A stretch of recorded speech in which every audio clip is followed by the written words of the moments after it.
Oui, bandeko balandi atokomo wapi ndenge to la karabino mire de lamentation et pas et ba congolais ba otika ba problème na bango là Itaga Savette commune à Kinshasa na quartier Ngwaka ville de Kinshasa siège ya tokomo wapi Itaga Savette commune à Kinshasa na quartier Ngwaka bandeko ba kotam o bandeko pembeni na ba telemi eza ba chauffeur biso je solandaki semaine outi koleka ministre provincial aloba qui était bandeko ba chauffeur taximan nyonso o ya ville de Kinshasa.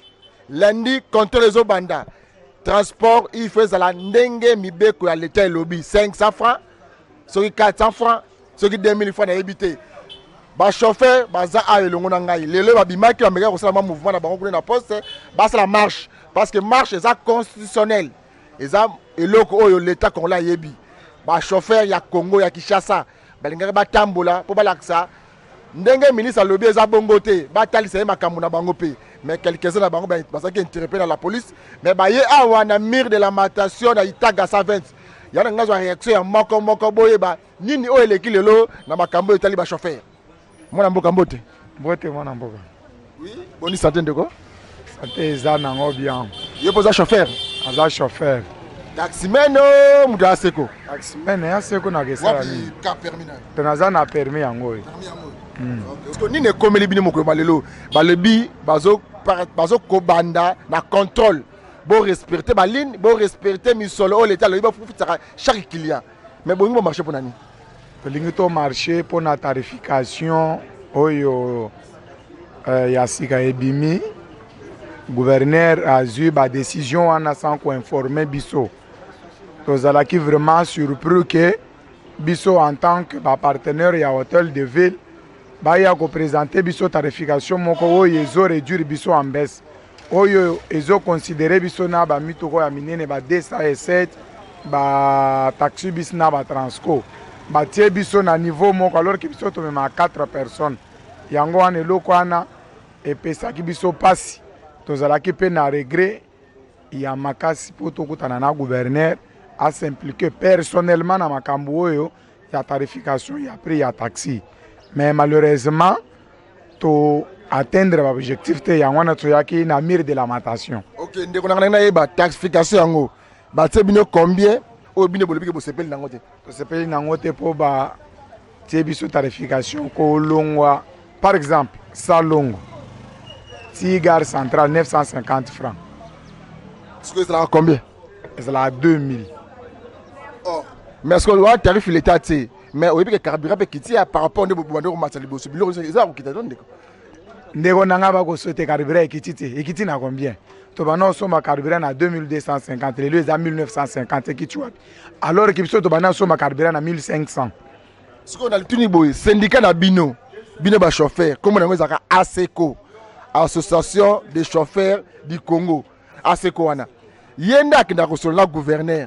Azui ba solo ba fandi ne ayeko présenter bino rapport avant ASECO ba qui n'est pas gouverné il faut faire de ba solo na bino mais na habité avant ASECO qui ne coûte na gouverner afandi c'est ba chauffeur bo solo ki la plus grosse erreur yango wana batwana tozobenga ya ASECO wana bazala ba chauffeur te kaka bango nde gouverneur azo consulter alors que bato ba mona kapasi na nzela eza ba chauffeur muto ASECO ayebi ba paso biso tokona nango na nzela te toza confronté na ba tracasserie na ndenge nyonso yango wana tozui décision que il faut avant ba tarification nécessairement que ba chauffeur oyebi que te oyo aza na ye mopila ya sûr abetaka na ye bori na ye tongo ti pokwa ayebi bapasi babengi ye batuni ye mbo tolingi tosala bobino bomoyende nini chauffeur a proposé gouverneur a proposé to trouver solution ya bien place wana parce que boye aussi mbate yo zomona mutu abimisi mbongo na ye belé bongo $5000 a sombi car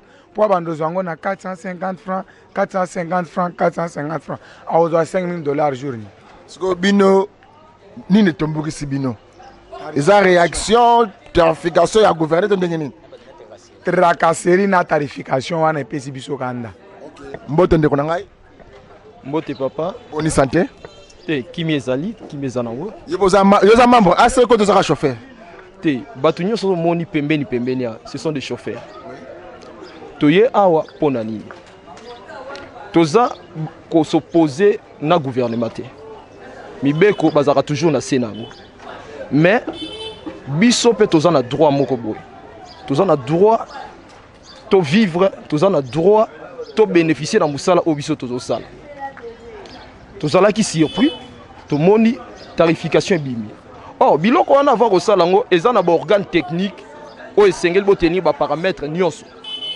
pour que bo fixe tarification. Moi je me demande sur base de quoi ba se référer na nini po batia na ba ligne wana montant au bango batie prix au batie. C'est ça ma question. Parce que avec tout le respect ministre à transport yene mtaza na responsabilité wana a fixer prix. Azwana nous mutuka. Hein? Na prix au atie. Atie chauffeur mo na nzela. Ata la résultat la soirée ce qui est koko bimisa na carburant na mon versement. Wana devant na pesi na. Ata la ce qui est bimisa mbo. Oh, biloko tango mutkolo mutuka so mutuka. Taxe saison le kakutu na prix ya mutuko sombeli. Oh na bamboka mso eza bongo te. To encaisser ton dimi. To sala quand même musala. Boye bokute na biloko belé. Ba taxe bo sombi boye pesa ba assurance pas. Ezo sala wana nyonso nini na kuya mutuko sombi osombi te poya o sopa mbongo boye te. Ozo zela bénéfice par rapport yeloko yo sombeli. À part ça, ba service kili nanzela. Namba tu ko kango te, ko kango. Pour la bino ko sala rapport na AC côté. Bino eza loko kambara bino AC côté kambara bino ndeko na. Bino ko nyonso tout oloba yango. Tala au moins na tarification. Bango bazaki na kati. Est-ce que bakoya ko sabis biloko kubiso to lo bango te? Bango ne mutu alinga basila na bango kuna, ba sololi, ba sali makambo wana nyonso ba ajuster, ba réaménager, ba ajuster makambo tout. Biso to talika bon, quand même koto yo ba raisonner. Yo yebiso nga boulevard ti na bandal. O pesa 450 francs. Na carburant o wapi? OK, ça de son mbote ndeko. Oui, mbote. Tu peux chauffer gars. Oui, ngapé chauffeur. Réclamation na les anini. Bon, et là on a réclamé ka boye. Puis oyo batie po na biso en tout cas toko sepia na ngote. Kolonga bana boulevard. Bana boulevard Tilemba na 450 francs. Yango essence ngo to tambo nango. Ya ye to ya nani. To yeba te to suka wapi to komi wapi. Au comme des na to komi wapi. Na tindi bino association na bino essence ba chauffeur comme nango ASECO. Essence ba bino ti ba mona ngo te. Et le côté. Oui, place ezalaka te. Na yebi ku place ezalaka te. Yango ça répond intérêt ba chauffeur te. Mais oui déficit nango te, ça association de chauffeurs. Mais association de chauffeurs, mais ba ça la ngo te. Bango bazela kaka, marai na bango 300 so ba bombe biso sili, bazu ba 300 na bango. Neti boye, to za biso ba chauffeur. Ata mta seko mokaya, ayete. Nena tu na mutina pour nini bakinyo so ASECO na ba parking bazaka ba kwiti. Bon, on a ndenga na bango, wana bango ndenga ba kwiti. Po biso to sala musala mende bateli biso yimo ko imaginer ozana boulevard soko boza wileri demi terre bakangio ozana wileri soko muta ozulemba mutakiti na 7 miri soko boza lemba bakangio siko na 7 miri wana batie batu ya kitanti bateka kitanti siko musala ni basala na seki baboma ni parking on ezana ba basala baboma ngo soko to suka. OK, oui mbote ndeko. Ndeko tala caméra yo za ndeko baksa. Bon, elo na ba sezaki na mitu kana biso na ba taxi ne to sala aboy to na itinéraire te itinéraire simba te. Pourquoi je dis ça? Donc na kozwa mutu na ke boulevard mutu akiti na 7e rue na 7e rue wana eza re o eza reconnu o bango mo hôtel de ville ba che ba agent bateka ba quittance wana sikoso na kitisi mutu wana na censé o mema mutu te posto ko memi mutu e komi demi terrain bokanga yo voilà sikoyo arrêter o ba signer o ba prix wana ba 450 na ba 900 wana ça date de longtemps. À l'époque oyo nani gouverneur Kimbuta alingaki appliquer yango carburant na prix na de leso na prix ata mwana mki ya 2 ans so sombele chaussure akisi 4 ans o changer chaussure normalement ministre de transport face à une équipe d'investigation a quitté sur le terrain so ba fixer ba prix ba solo na biso en tant que chauffeur appartenir na bango ba solo na biso ndenge ça bo photo kitsa et puis il faut pas que no distance ya kolonga lemba ci boulevard bo sape moi calcul ba mito ça consommer combien autant non bon aller-retour et consommer bon bo sali ba calcul wana à partir ya wana nde sikoyo bo fixer prix. OK, ndeko na le baboyi bino ba chauffeur bo sala association na bino munene ngana zo songa kana ASECO wana ASECO za nini ndeko na ngai nde lelo ngaku tina saboye ASECO eza association des chauffeurs mais et ça la moussa n'angoti. Mais la signature est arrêtée, on a mon coloto dans Bango Zali, à représenter bien officiellement. N'a habité ce qui est politisé dans le bandé. Je peux dire ça. Pour normalement, il fallait que nous arrêter au balimba appliquer en lelo et ça ya kala.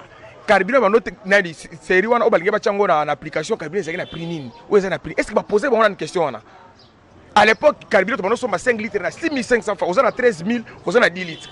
Mais les autres sont sommes à 10 litres na 20 000 francs. Si ko yo arrêter on a ozo daté ya kala. Il faut qu'on ça la paye à petit. Bon, gouverneur Ngobler aussi na gouverneur, il y a ça comme moto ya Yambo ya vie de Kinshasa. Il y a des décisions na pour qui mieux quota entre bino ba chauffeur na ba client na population Kinshasa pour nini. Pour qui mieux quota aya et pas na biso. Ayo ka passe difficulté to zala nango to bulaka. To sali ba calcul yo te président ni mon gouverneur na prix aussi mbati. Aya luka biso to solo là to fixer ba prix. Pour prix auto futa o ezanango normal. Kolongwa lemba ti boulevard et musika. Eza musika. Aller-retour, il faut ça. Si vous connaissez consommer mingité, il faut ça au moins 3 litres, 2 litres et demi. Si vous avez un embouteillage, vous avez 3 litres.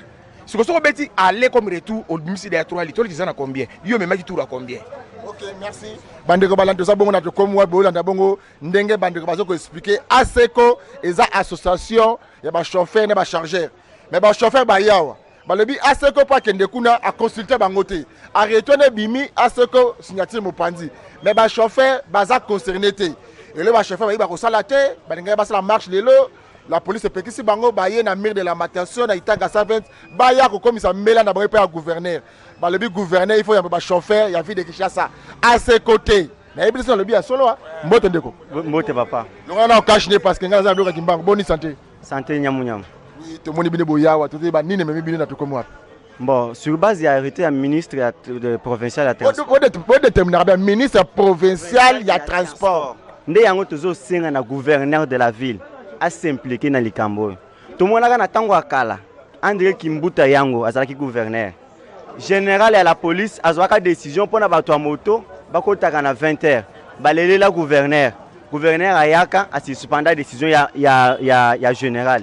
Pour nini lelo gouverneur azotika biso boy a s'impliquer dans les cambo ministre national ya transport a s'impliquer pe dans les cambo a seko zolobela ka mingi eza lokola mutu azuli patie na munoko yo lobisa ye akoloba mutu ana koloba soka seko alobela ka biso pour nini awa lelo général a telemi lisusu na loba point mosusu ezana na terrain te alobi soko memi client wala tika chine ona latite ye client kendo futa 5000 amende yo futa 50 000 ou 100 000 pendant que la constitution le biais l'infraction est individuelle ce que yeb sangandeko a ce qu'on soka zalaki wana alors akoki kolobela biso soit azolobela ba taxi bis va faire part des choses taxi est différent na taxi bis taxi est même 4 personnes et puis taxi client il faut yeba itinéraire ya taxi tout ça la kande ba signe boyena ke boulevard na kotilemba soit na telemi tout ça la kaboité. Tout ce là ko sala demi terrain té. Merci ndeko ko pusana. Boni. Oui bien. Le besoin nzela té. Bon, tous en nzela té ça vraiment moi passe pour na biso. Et là on a ina lo baka ke ba komi kozwa mutuka moko boye catch lokola Transco. Donc ceux qui Transco ba to ba foot à 500, catch faut ba foot à 500. OK, biso ne to memara 4 personnes à pamba. Ça lokola ba moko ya yas. Ne biso ça la main. Et comme il passe tout au travail bien te tracasserer l'équipe makasi batebe même ba ujana ba policier ya lelo to yebi wana to benga ujana même ba koma okanga biso faire de ça ko kango chauffeur kaka boye na nzela osalelo ko monter bateli biso bato ya quittance batekela biso partout mais na ville ya Kinshasa to yebi parking te tozaka na parking te na ville ya Kinshasa mais partout wana o biso tele makate bakangela biso batekela biso en quittance en plus bato aseko bazala wana musana bango eza nini so bakangi biso balobela biso te bakipaka biso te tolingi to se mobiliser to mato ça la marche to ko mati et pas ya gouverneur ba policier ba bimeli biso na gare centrale ba panzi biso bakangi mususu bakangi même mituka batu pe eza kona solution pour qui mieux quota na secteur na bino ba chauffeur bozo senga nini bakuta na gouverneur le bana miko na biso bakuta na ministre provincial de transport. Bon, toza bena na posa tokuta na gouverneur yemoko ngobila ndenge André Kimbuta zwaka décision pour na bato moto batika kolela biso pe toza na posto kutana na ye moko gouverneur Gentini Ngobila. OK, da bande boyoki donc ba chauffeur ba na besoin Ngobila nazo lo baka ndenge jibe mpela lo baka ndeko message ya suka kopesa ba konti ba Rolanda biso. Te message ya suka pona ngai awa malgré tozalaka na posta tolobaka na ba télévision te mais lelo ba pousi biso tolobaka parce que tozana basi tozana bana na bandako mais lelo tomoni que monsieur gouverneur arrêté o ya bimisi lelo et créer des ordres moko ko sakana te na ndenga na monde ya transport donc makambo abimisi lelo bazokanga biso na bato aner bazokanga biso na ba militaire bazokanga biso na ba policier ba PCR baza na nzela bato mikanda baza nzela ye moko abimisi biso na taxe ya 500 francs ya parking donc nyonso wana eza mukumba makambo ya itinéraire par exemple ke banda beau marché ti Mandela alobi bosala demi terrain te mais kitisi yango 450 dernièrement tozaki na problème nanu ya ba petite coupure bongo likambo wana tokosilisa ngo ndenge na ba client ça veut dire qu'il y a zoluka guerre entre biso na ba client ozomona donc tokozwa mbongo ya petite coupure ya ozongisela bango ti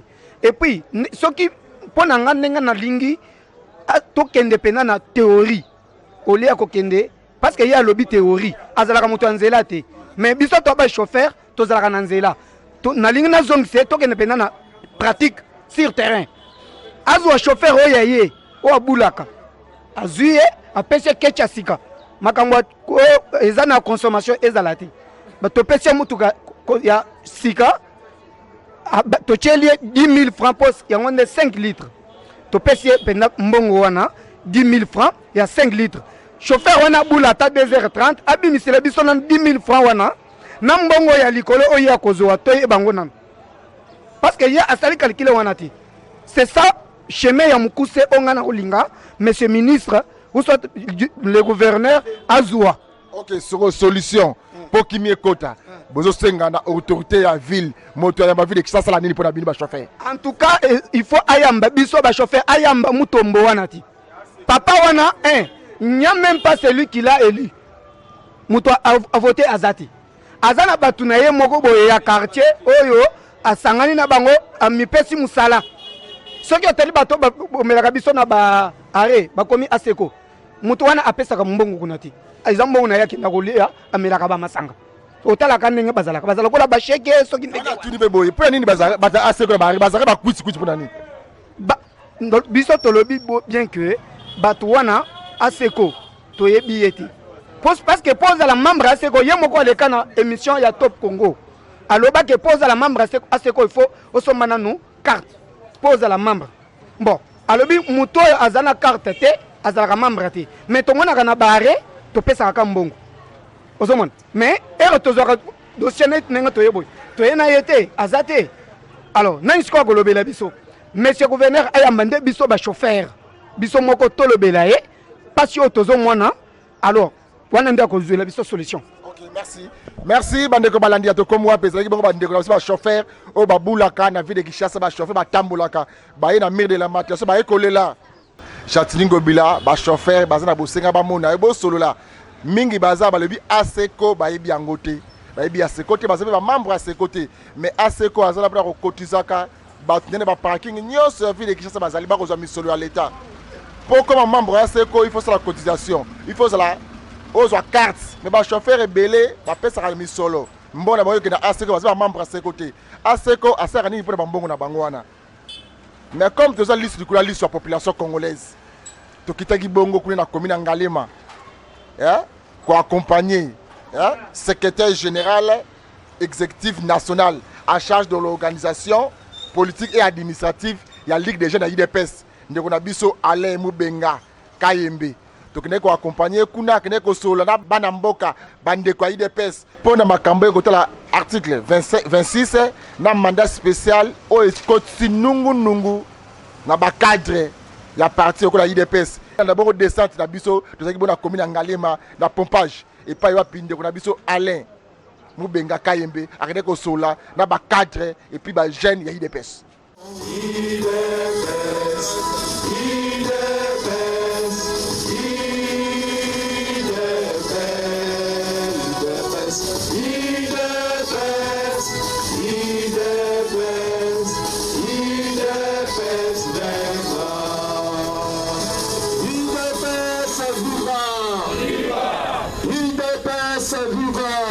Viva! UDPS, viva! Viva! Viva! Viva! Etienne Tshisekedi, héros national, père de la démocratie en République démocratique du Congo, Félix président, chef de l'État, béton, Big Rouge, UDPS, viva!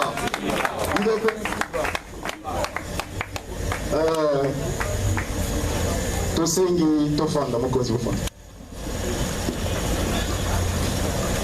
Sans plus tarder, na kopesa maloba na président, vice-président chargé de l'OPA, Asala Mort, ya bienvenue.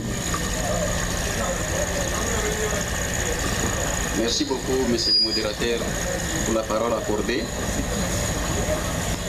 Monsieur le secrétaire national chargé de l'organisation politique et administrative, Monsieur le secrétaire national chargé de l'organisation politique et administrative de la Ligue des jeunes UDPS Tshisekedi, Monsieur le président fédéral de la Ligue des jeunes UDPS Tshisekedi Fédération de Lukunga, Mesdames et Messieurs membres du comité fédéral de la Ligue des jeunes Fédération de Lukunga, distingués invités combattantes et combattants à vos titres et qualités respectifs, c'est pour nous une joie immense de saluer votre présence en ces lieux. L'organisation de cette matinée politique de la Ligue des jeunes Fédération de Lukunga apportera une contribution significative pour une nouvelle gouvernance dans notre cher et beau parti d'une manière générale et en particulier au niveau de notre fédération. En effet, la Ligue des jeunes Fédération de Lukunga n'hésitera un seul instant pour accompagner les autorités du parti dans leurs efforts, tout en mettant en œuvre les stratagèmes pouvant nous permettre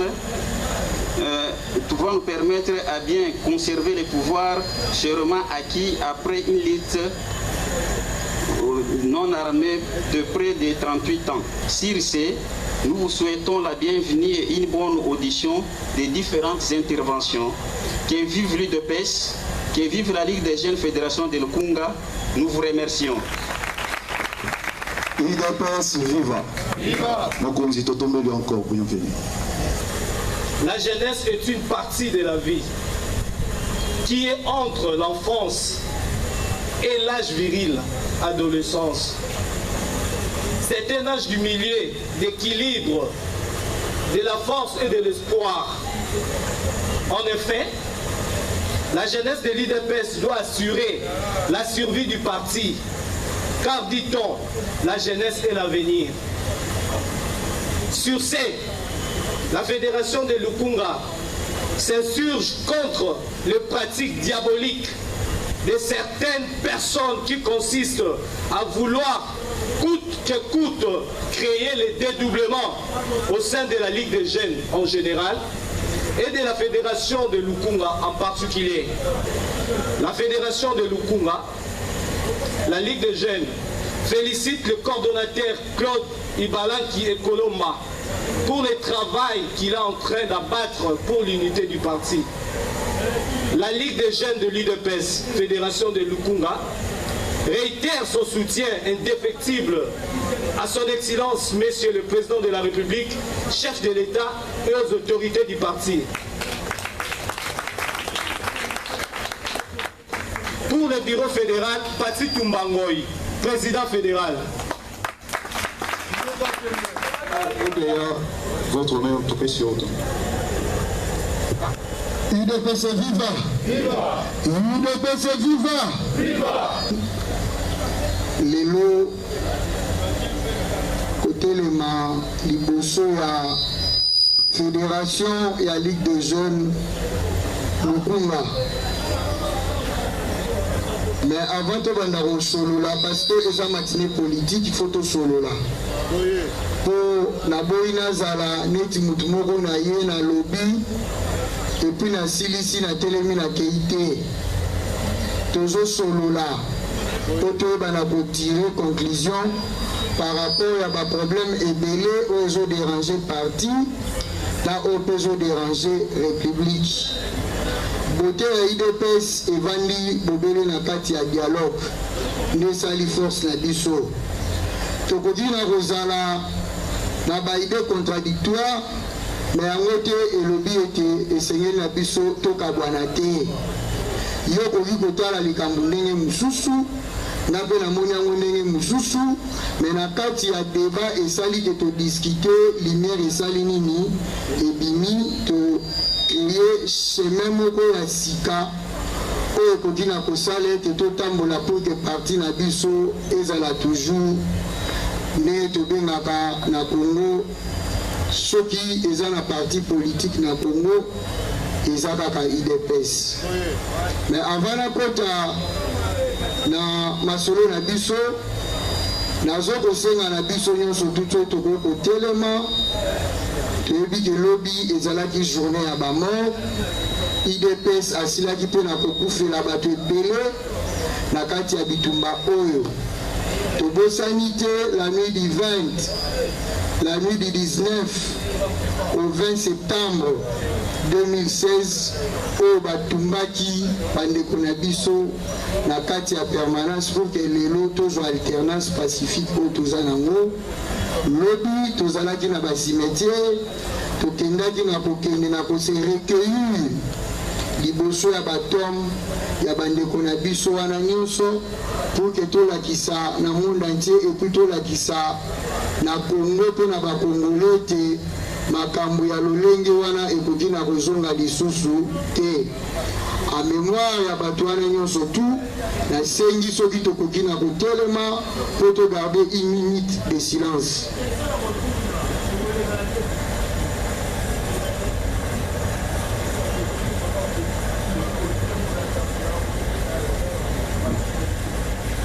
Merci beaucoup Togo Vanda. Nazali na se présenter, se représenter les sous-sous. Abenga na kombo ya Mubengaka Aimé Alain, secrétaire national chargé organisation politique et l'administration à Ligue des jeunes au niveau national.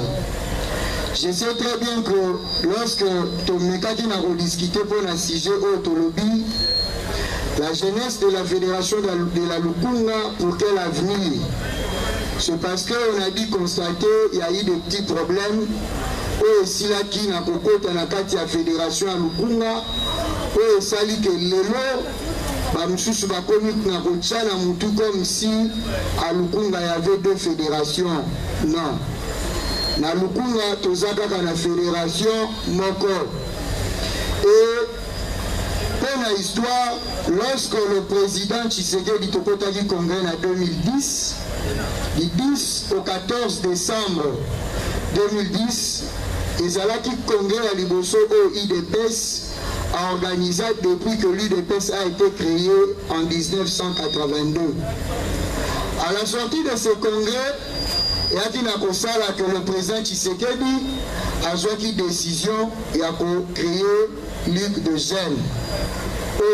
Ezalaki na kati ya bastati na biso tobimaki nango en 2010 ezalaki na article 36, mais lorsqu'il y a eu modification en 2013 elongwaki na article 36 et comme article 50 il y a statut oyo ezokorégir biso lelo.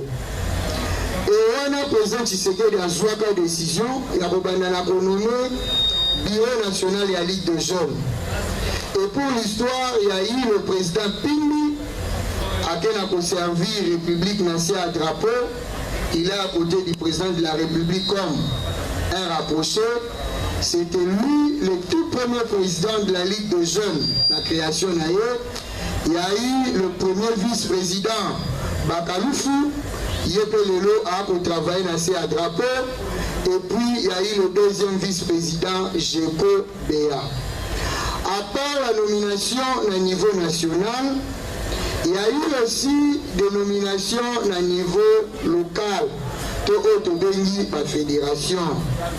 Et la fédération, il y a Lukunga, il y a eu le président Barouti, et le Azamako national, Namouamba Nanazaraki, premier vice-président fédéral et à Ligue de jeunes. Et l'autre deuxième congrès na biso Et ça lui que le président Zalité, Azalaki Lissoussouté, Bisson Sotobi, comment est-ce que tu organises qui congrès? Et à ce moment-là, ils allaient qui congrès ordinaire, alors ils allaient qui un congrès extraordinaire. Parce qu'on devait aller élire un nouveau président au Sengelaki, à Kambaïdo Pes, et puis Tobimisa, candidat président de la République. Parce que nous étions la carte à contexte électoral. Il y a un Senga, la fédération à Lukunga. Ba onyo so ba ko linga ko nyamu to sengi bango bazonga sima pour division et conserver biso te na ko avancer et loko biso to ko linga te za nini jeunesse ala ta lisusu ba polo ya batu moko bakei bazumbongo baboko zonse la jeunesse à sincère. Baé lisusu na 2023 na bapolo bapesa jeunesse ala takwasela bango campagne bino bondi mango. Voilà. Et cette fois-ci eloko tokoloba ezani avenir ya jeunesse à Lukunga ekozala kaka meilleur l'élément moko soki cette jeunesse là arrive à trouver l'unité entre eux. Parce que la maison qui est divisée et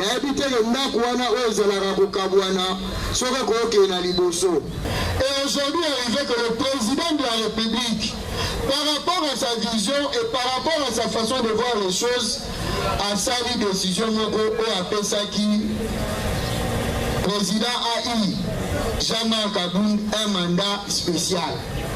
Oui, ça dit que Melo et que créer peu de problème et dans quatre parties. Ça, on doit se le dire.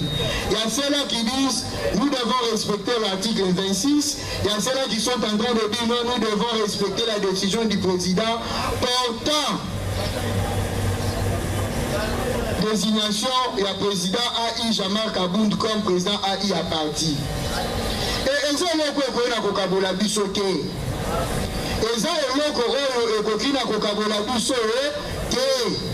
et je sais que débat la divergence dans la jeunesse. Oui, ça dit que les jeunes nous conservateurs. Nous sommes pour l'article 26. La République doit avancer, le parti doit avancer, mandat spécial.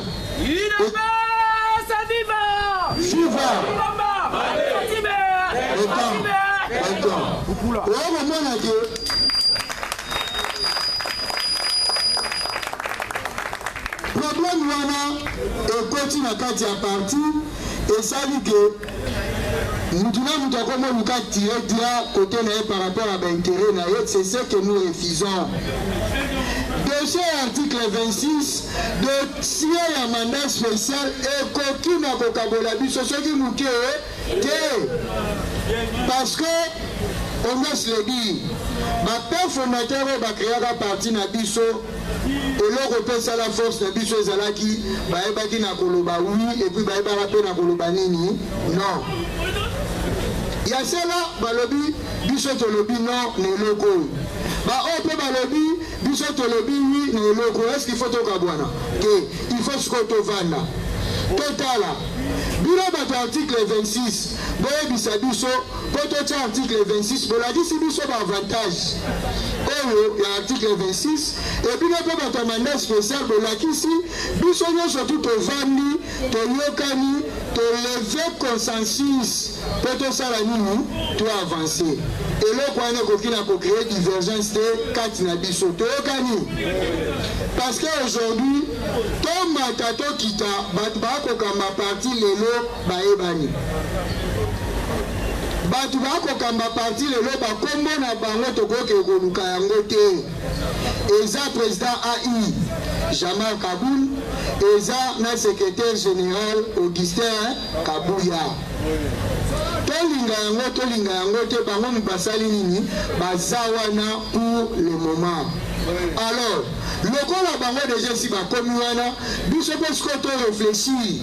Comme l'UDPS, c'est un parti oyo tobundelaka respect ya batexte totala ndenge nini tokofanda biso nyonso tu totrouve consensus oyo koki na kosala ke s'il faut totouche article ya baarticle ya statut ya parti pour que lelo tozonga na légalité tozonga na respect ya batexte tosali nini tosali yango po lelo tokokozala te ekomi baoyo baza pour l'article bao baza pour article te tokoma na kobendana te sakola lamuka akosaligné soki asaligné te bakozala écrasé po le 9 juillet tolakisaki mokili mobimba sel l'UDPS aza amesi ya komema kao na mboka oyo l'UDPS viva! l'UDPS viva! Pas une seule parcelle sans! Le parti le mieux implanté au Congo! Le parti du peuple!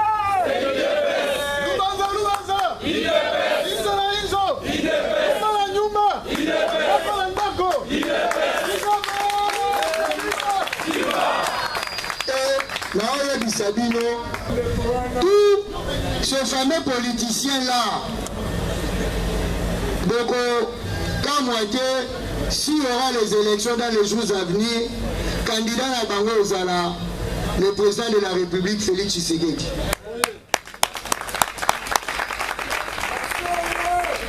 Et candidat à Bango Félix Tshisekedi, biso toza toujours na kati ya bagege ekosala ke bakozonga lisusu na Tshisekedi comme marchandise oyo bango bakoya mpo bapropose na peuple babisi peuple oponi Tshisekedi comme président ponanga mpe comme nini député. Entre temps biso tokozalaka toujours na bagege ezanga mituna makolo tozokontinue kaka na kosufraka avenir na biso oyo efale tobongisa yango lelo lorsque tokokoma lisusu vers ces élections là ezozala toujours sombre ozangi 5 000 $, ozangi 2 000 $, ya kosala même ba t-shirt pour postuler comme candidat député provincial, municipal, local. Bango bazongi lisusu basali nini bakontinue. Tout ça ezabi ya nini ya lâcheté na biso jeunesse.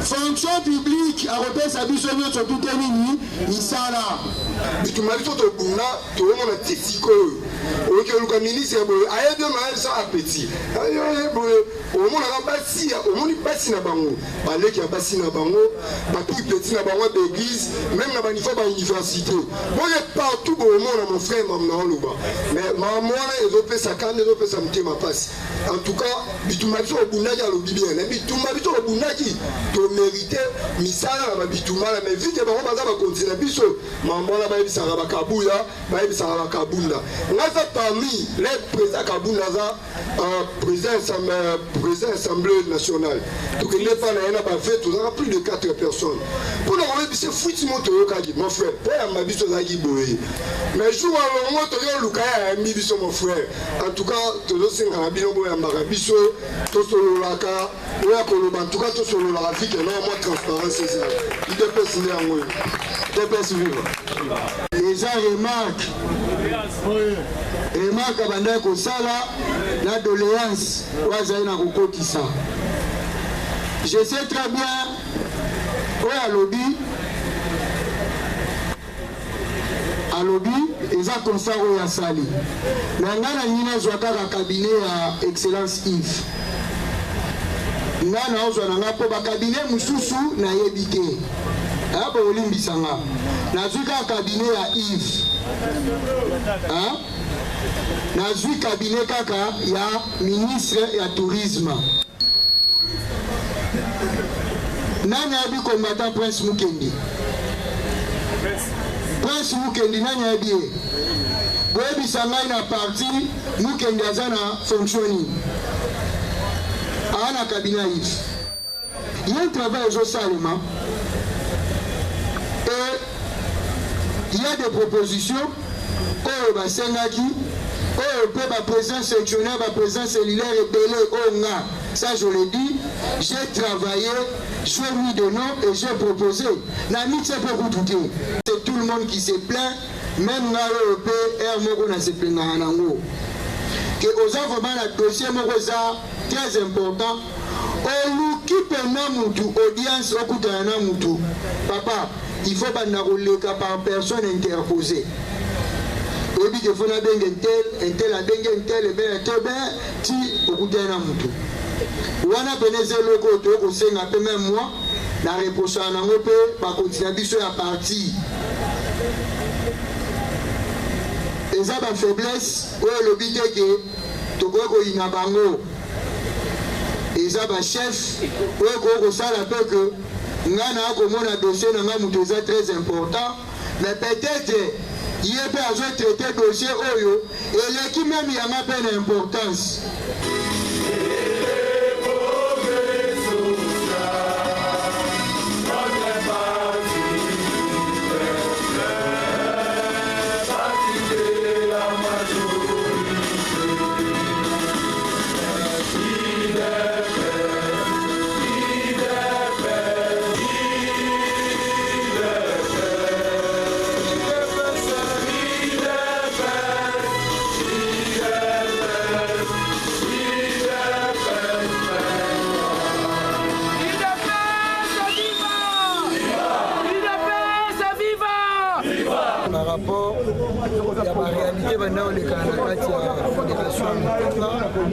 et dès lors la commission a été mise ezalaki mpona komeka mpe na retrouver solution par rapport à problème oyo ezalaki kodéranger la fédération alors baoyo baolinga bakóma bafédéraux baoyo mpe balingi bakóma bafédéral na kosenga bango bameke mpe na kotyama na badigno na bango bazela tosala travail moko d'ensemble oyo tokomemela président Jean-Marc Kabound dans les jours à venir après banakonome batino surtout bako se retrouver donc eloka to kosenga eza unité et l'unité n'est pas que à travers le respect de nos décisions et à travers le respect des articles de nos statuts. Oui boende ezala kabandeko balandi bozi kolanda bonde ko so Alain Kayembe Mubenga ye azana yenda kokumbela administration na makambo etali jeunesse ya parti monene parti présidentiel ya mboka Congo eza parti bandeko ba Alain Kayembe ozomona oyo nde bilongi oto yebaki na UDPS